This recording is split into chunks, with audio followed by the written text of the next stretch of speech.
I'm still playing with that same 6-inch 11 plate center connection and both outer plate connections.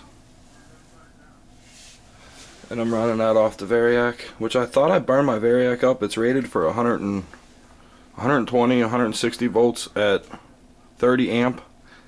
I think was its max rating. So of course, you know, when you got knobs, you gotta crank them up.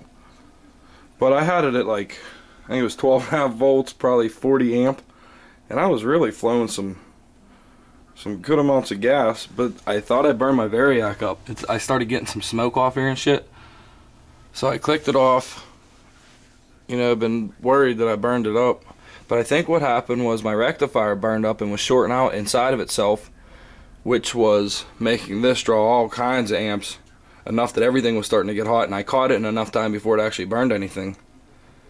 So I took it apart, checked everything out. It's still, I couldn't find any place where it was arcing across or anything. So I put it back together. It's working perfect now. But the reason I'm making the video, currently running at 9.4 volts, 1.9, it's usually staying around 1.9 to 2 amps.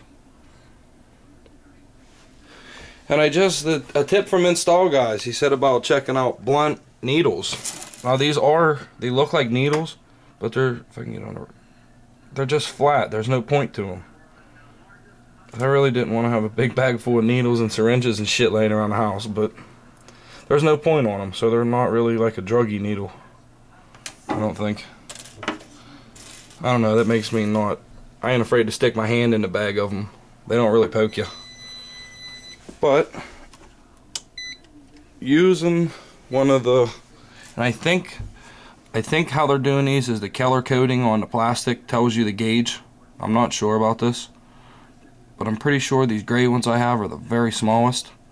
And like this tip's small. Here's my, it's not a .09, a .06 MIG tip, I think. I can't remember what the American number was, but the gray needle will fit down inside of my old tip, just to show you how much smaller it is. It's very, very small. But now at, I don't know, what is that, 18 amps or something? I just ran my output tube, stuck it inside of the syringe. It makes a decent seal to one of them tips. Now I had to smash the tip down flat, but it is actually keeping a little flame going. And this flame's probably has no value whatsoever with it being so small. You can't even see it. And to show you how much back pressure I do not have, I'm just going to take this and stick it in a cup of water and watch how long it takes to overcome just the pressure from this 4 inches of water. I'm not doing anything at all, it's just the tip sitting down in the thing of water. But I can kind of use this to back my system up a little bit, and then it gives me a better torch flame for about 5 minutes. See, it still hasn't overcome the pressure of the water.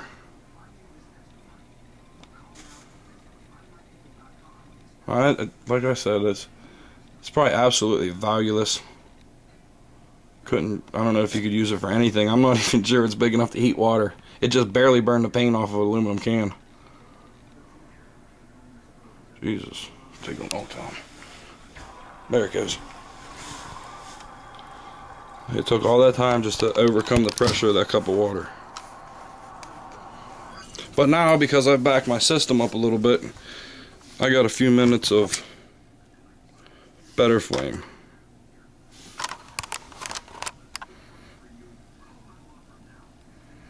See a little tiny flame there?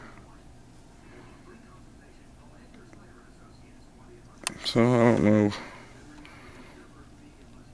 I guess the only thing I'm showing is you don't have to have serious back pressure to be able to run a flame that doesn't just keep popping. Like I said, the flame won't, I can't cut a can with it. I can hold my hand about, it's probably about 3 to 4 inches away. If I get any closer than that, it's going to burn me. But I was still fairly impressed. You can keep the flame going like that off of 18, 20 watts, whatever it was. You may be able to still solder with it. I didn't actually try heating up a little piece of something. I really doubt it though. It's not putting out enough heat to get your piece working. Maybe solder little tiny wires or something.